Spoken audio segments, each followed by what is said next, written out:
ഓം ശ്രീ ഗുരുഭ്യോ നമ. എല്ലാവരെയും സ്നേഹിക്കണം എന്ന് അമ്മ പറഞ്ഞപ്പോൾ ഒരു ഭക്തത അത് പ്രായോഗികമായി വളരെ വിഷമമായ കാര്യമാണെന്ന് അമ്മയോട് പറഞ്ഞു. പക്ഷെ അമ്മ സമ്മതിച്ചില്ല. എല്ലാവർക്കും അതിന് കഴിയുമെന്നും അമ്മ ഉറപ്പിച്ചു പറഞ്ഞു. അപ്പോഴാണ് ഒരു പൂച്ചക്കുട്ടിയുമായി ഒരു ഭക്ത അവിടെ എത്തിയത്. അമ്മ ആ പൂച്ചക്കുട്ടിയെ വാങ്ങി ഓമനിച്ചു, ചന്ദനം തൊടുവിച്ചു.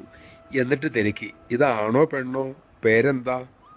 പൂച്ചക്കുട്ടി കൊണ്ടുവന്ന ഭക്ത പറഞ്ഞു, പെൺപൂച്ചയമ്മേ, പേര് റോസ്. അമ്മ അവളെ അനുഗ്രഹിക്കണേ. എൻ്റെ പ്രിയപ്പെട്ട കൂട്ടുകാരിയാ. 2 ദിവസമായി അവൾക്ക് നല്ല സുഖമില്ല. ഇത് പറഞ്ഞപ്പോൾ അവരുടെ കണ്ണുകൾ നിറഞ്ഞു, തൊണ്ട മെല്ലെ ഇടറി. അത് കണ്ട് അമ്മ പറഞ്ഞു, നോക്കൂ മോളെ, ഈ പൂച്ച ആ മോൾക്ക് മറ്റു പൂച്ചകളെപ്പോലെയല്ല, സ്വന്തമാണ്. അതുകൊണ്ട് അവൾ ഈ പൂച്ചക്കുട്ടിയെ മറ്റെല്ലാത്തിനേക്കാൾ സ്നേഹിക്കുന്നു. ഇത് തന്നെ ലോകത്ത് പലയിടത്തും കാണാമല്ലോ. നായ, തത്ത, പ്രാവ് ഇങ്ങനെ പോകുന്നു.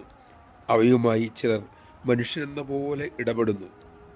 കൊച്ചു കുട്ടികൾ പാവയെ ഊട്ടുന്നതും പാടി ഉറക്കുന്നതും മോൾ കണ്ടിട്ടില്ലേ?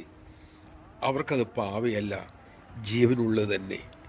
ആരാണ്, എന്താണ് ആ പാവയ്ക്ക് ജീവൻ കൊടുത്തത്? ആ കുട്ടി, ആ കുട്ടിയുടെ സ്നേഹം.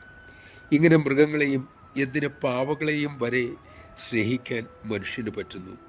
ഇനി മോൾ പറയാ, സ്നേഹിക്കുക വിഷമകരമാണോ? നമഃശിവായ. പ്രേമം നമുക്ക് സ്വാഭാവികമാണെന്ന് സദ്ഗുരുക്കന്മാർ എപ്പോഴും പറഞ്ഞുകൊണ്ടേയിരിക്കുന്നു. നമുക്കതിന് സാധിക്കാത്തത് നമ്മുടെ സ്വാർത്ഥതയാണെന്നും പറഞ്ഞു തരുന്നു.